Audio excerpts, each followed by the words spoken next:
Iesākumā, cik ilgs tad bija šīs elektroenerģijas pārāvums un vai elektrības piegāde tagad ir pilnībā atjaunota? Sveiki, kolēģi! Sveicināti skatītāji! Jāteic, ka tik plašs elektrības padevas pārtraukums nebija piedzīvots. Kā jūs teicāt, tas skāra Portugāli, Spāniju, kur kopā dzīvo 50 miljoni iedzīvotāju un arī nedaudz Franciju.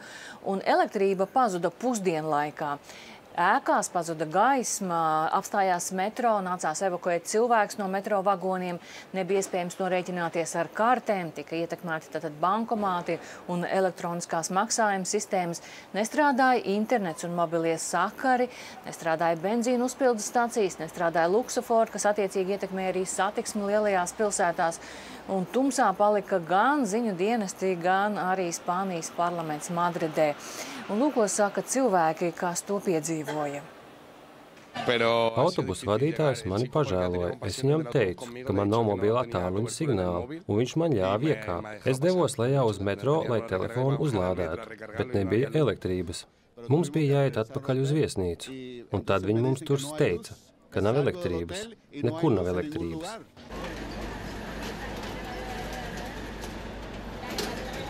Mēs nevaram aizvērt veikala lielos slēģus.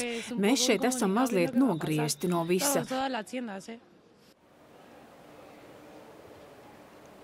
Dažviet elektrības padeve tagad ir atjaunota, bet ne visur. Un, piemēram, Spāņi saka, ka starppilsētu vilcienu satiksme šodien Spānijā tā arī netiks atjaunota. Tā kā tiek runāts, ka līdz rītdienai jācer, ka situācija normalizēsies. Kolēģi?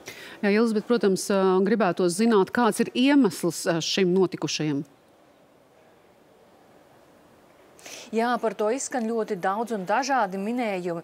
Eiropas komisijas prezidenta Ursula von der Leyen izteikusies, ka pēc šobrīd pieejamās informācijas neizskatās, ka tas būtu bijis kiberuzbrukums.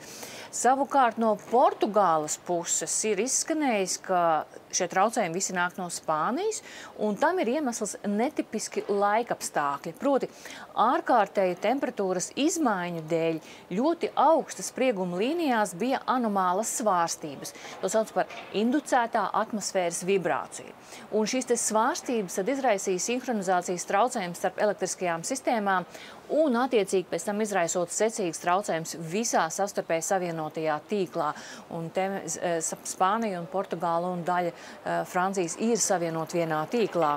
Spānijas puse pagaidām to nav īsti komentējis. Spānijas premjeram Pedro Sančesam tikko bija preses konference, un viņš teica, ka vēl esot pāragri izdarīt secinājums par to, kādi tad ir bijuši šie iemesli šiem milzīgajiem elektrības padeves traucējumiem.